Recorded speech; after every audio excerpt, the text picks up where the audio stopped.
Howdy ho everybody, so we just got back from seeing Pacific Rim. This is Matt and Adonis here.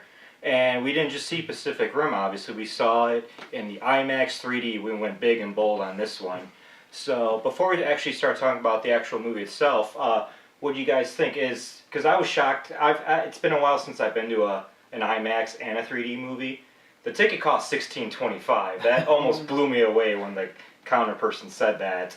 Do you think it's worth the $16.25? Well, certain movies, are better in 3D than others, and this one was decent at parts, but I think, see it in the 2D, you'll be fine, Yeah, the 3D but didn't really the add too IMAX, much to it. I'm sure that IMAX actually really helped with this movie, though. Yeah, if you're going to go 3D, maybe go with the IMAX. Don't just see regular 3D. Yeah, I agree with that. Yeah, it's been a while since I've seen a 3D movie because a lot of them I think are a joke. To be honest with you, I don't think they add anything to it. Well, but I was kind of impressed with this one because it wasn't gimmicky the way they used the 3D. I think there's only one 3D gimmick with the guy with the metal detector, where it's like, I have a metal detector. Blatant, yeah. But the rest it actually fit with the movie on how they used the 3D, which impressed me. So I don't think it's worth $16.25, but I did like the 3D aspect to it. I was telling Matt before the movie started, the last 3D IMAX movie I saw, and maybe the only one I saw, was Thor, and only because the 2D was sold out at the time. So when I went there, that was also post-converted, and it felt like it was a pop-up book where there was layers and depth to it, but each layer was flat as it went. This one actually was rounded, and for a post-conversion, I thought they did a good job, but again, it's not necessary at all. Yeah, I mean, I could tell the difference between movies filmed in 3D and post-converted, and this one actually did a pretty decent job with the post-conversion. So if you like 3D, I'm sure, but this isn't going to change your mind about 3D. Okay. So now that we've talked about that, I'm taking these off because it's giving me a headache. That's another reason I hate. Yeah. But so on to the movie itself. So obviously, based on the trailers, it's a giant robot meets monster movie. That's all it really is. Going into it, I was thinking Robot Jox meets Godzilla. I think a lot of people that grew up with those movies instantly thought that.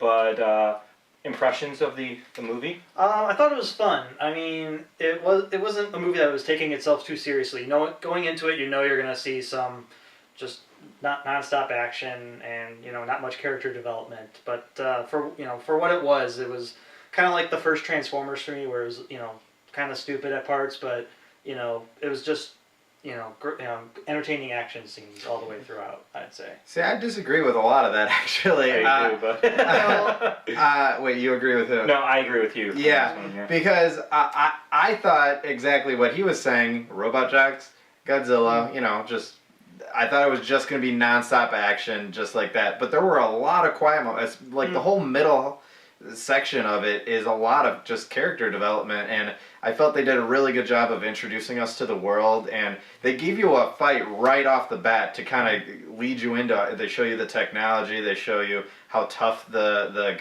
kaiju are. I liked the characters in it. I thought the acting was great. Idris Elba is always amazing and everything, except for Prometheus, but no one could save that. We disagree on that. Don't blame him for Prometheus. Anyways, but I thought that it wasn't non-stop action, but when the action started, it just kept going, which I loved. And there was a lot of monsters in it too, and I thought it was very cool. In regards to the monsters and robots themselves, with the robots, I liked how they're designed. Each one is like its own specific design.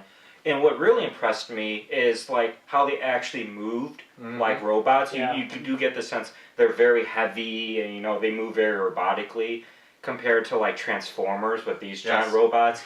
Yeah, they're very light feathered and they move very swiftly. Doesn't seem like a real robot, but this one they do feel like actual robots moving. And the monster designs, a lot of them mushed together. I felt I can't really distinguish one monster from another unless it was like a close-up shot of like, okay, here's the horn and the mouth and everything. Well, yeah, it was really the horns and, Yeah. and the winged one Yeah. and stuff like but that. with the designs of the robots and how they felt, I thought that was executed very well with the robots. I mean, sorry, with the monsters. You know, pretty generic, but they do look good. Well, I was most impressed with overall was just the scale and scope of everything. Like you saw and you could feel how giant everything was, and I'm sure the IMAX helped with that. But I really liked the scale and scope of everything. And I thought again in comparison to Transformers, where they're giant robots fighting, not as giant, but they're big robots fighting.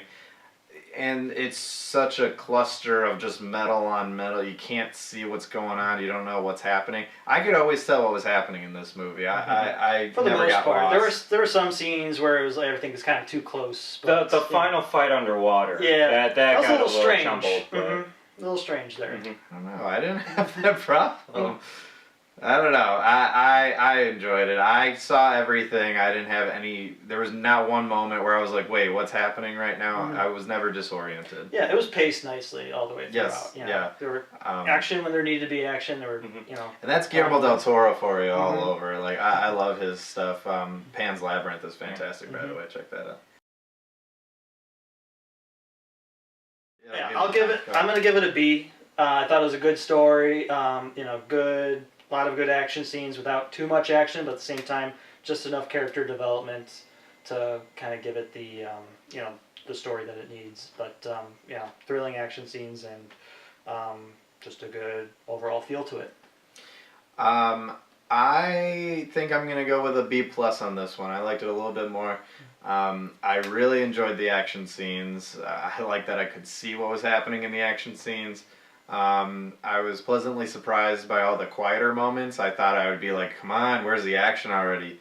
Kind of like Lone Ranger. I saw that recently. There's no action in that. Sorry, that was a tangent. Let me get back to Pacific Rim. The action in it was very good. I thought the characters did a good job. But overall, I don't know. I don't know what they could have added to it to make it even like amazing. I do think the special effects were incredible. Even better than something like Avatar, which gets praised for the effects. Those films I feel like are just all CG. It's just a CG fest. This one actually felt real to me. I don't know what it was, but like the texture on the skin of the monsters and everything, just everything looked real. There were very few moments where I was like, oh, come on, that's completely fake, which is very surprising for this. So my final verdict is going to be a B+. All right. So for me, I am going to give it a B.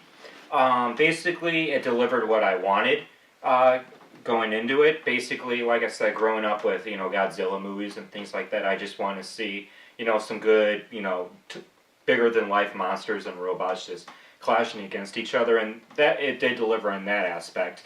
As far as story, not the greatest story I felt. For this type of movie, I thought it took itself a little bit too seriously and tried to make something out of it when it's, for me, it just, I don't care about this stuff, let's get to the fights. But I would highly recommend seeing this in the theater just because it is a big movie and it's really grand in the special effects and just the scope of these monster fights and robots and everything. Highly recommend, if you're interested in this type of movie, definitely go see it in the theater. With the 3D, you know, I think they overcharged 3D to begin with, but I would say it is kind of worth checking out in 3D just because it's not the gimmicky type of style 3D. It does take itself seriously in regards to the 3D angles and things like that. So overall, it made me feel like watching a Godzilla movie when I was a kid. So A good Godzilla movie. there's a lot of good ones. Oh, I mean, not the American Yeah, Godzilla. forget Matthew Broderick. Sorry. Yeah, I do not mean the American Godzilla. Thank you. Yeah. But yeah, so this movie actually made me excited about the new Godzilla movie that's coming out with all the special effects that this film did. I cannot wait for the new Godzilla movies. So for me, it's a B. So yeah, I think that's it. So thanks for checking us out, and see you next time.